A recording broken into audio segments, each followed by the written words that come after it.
दोस्तों, कानपुर शिवपुर नगर, वहां पर रहने वाली एक फैमिली 13 दिसंबर 2024 को एक शादी अटेंड करने शहर से बाहर जाती है। उस शादी में उनके घर की एक 20 साल की लड़की नहीं जाती क्योंकि उसकी तबीयत खराब थी। इस वजह से वो घर पे रुक जाती है।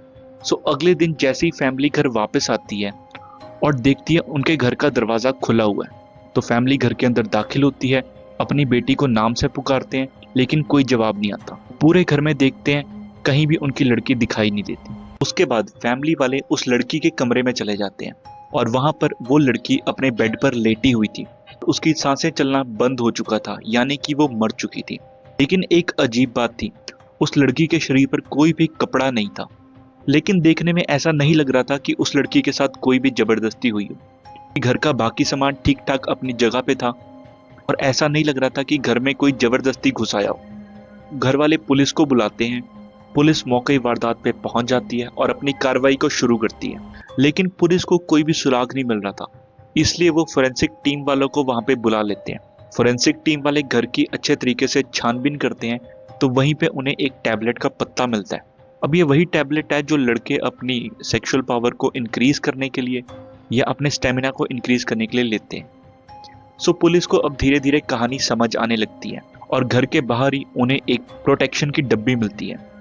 अब पुलिस इतना समझ गई थी कि पीछे से घर में कोई आया था।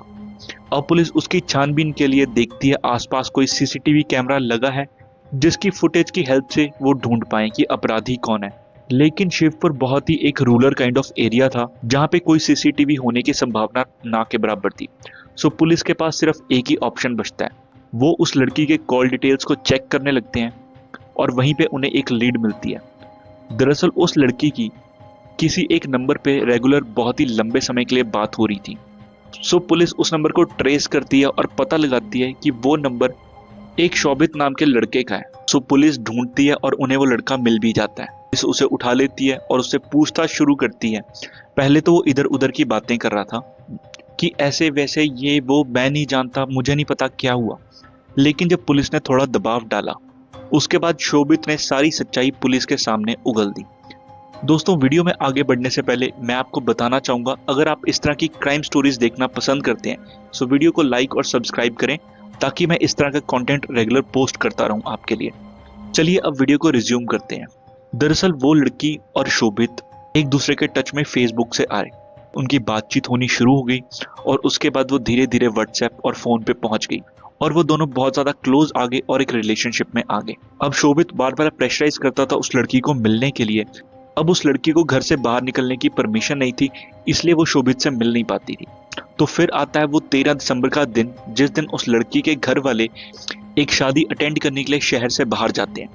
वो लड़की बीमारी का बहाना बनाकर घर पे रुक जाती है ताकि वो अपने बॉयफ्रेंड शोभित से मिल पाए।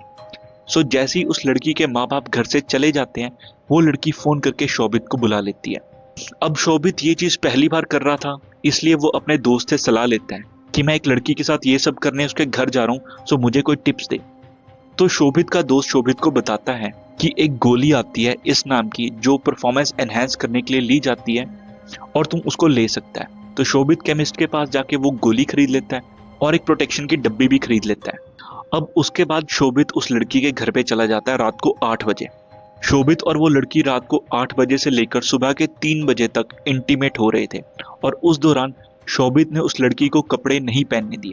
दोस्तों, आप लोगों को पता है कि दिसंबर के मंथ में कितनी ज्यादा ठंड हो जाती है, तो कपड़े ना पहनने की वजह से लड़की की तबीयत थोड़ी थोड़ी बिगड़ने लगी। पर शोभित को इस चीज में इतना ज्यादा मजा आ रहा था कि उसने लड़की को कपड़े नहीं पहनने दिए।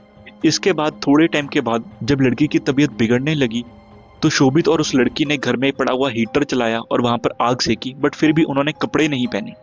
जिसके बाद वो दोबारा इंटीमेट होने लग गए और इंटीमेशन के दौरान एकदम से लड़की को सांस आना बंद हो गया। शोभित इस चीज से घबरा गया कि कहीं वो लड़की मर ना गई हो और उसको उसी हालत में छोड़कर वो घर से भाग आया। तो शोभित ने यह बयान पुलिस को दिया, जिसके बाद पुलिस ने शोभित को हिरासत में ले लिया और उसके ऊपर मर्डर का केस डाल के उसको पुलिस कस्टडी में दे दिया, उसको जेल के अंदर डाल दिया। दोस्तों, इस बात की गारंटी नहीं है कि शोभित सच बोल रहा था या नहीं, लेकिन जो उसने स्टोरी में बताया और जो लड़की की ऑटोप्सी की रिपोर्ट थी, वो दोनों एक ही चीज बोल रही थी। शोभित की बात को सच मान लिया। पर सवाल ये है, उस लड़की की इस हालत के लिए जिम्मेदार कौन है? क्या वो अकेला शोभित है या वो लड़की खुद भी है जिसने इस तरह का कदम उठाया? दोस्तों, अक्सर इस एज में माँ बाप अपने बच्चों को इन सब चीज़ों से दूर रहने के लिए बोलते हैं, क्योंकि वो नहीं चाहते कि उनके बच्चे इस तरह की आदतों में लगकर अपनी लाइफ को बर्बाद करें। खैर, अब जो हो गया उसको बदला नहीं जा सकता, पर दोस्तों आप सबको मैं यही हिदायत देना चाहूँगा कि सावधान रहें और सतर्क रहें, ताकि आपके साथ कोई इस तरह का इंसिडेंट ना हो पाए। सो अगर आपको वीडियो अच्छी लगी है सो चैनल को लाइक और सब्सक्राइब करें। बाकी मिलते हैं नेक्स्ट वीडियो में, तब तक के लिए thank you very much, bye bye.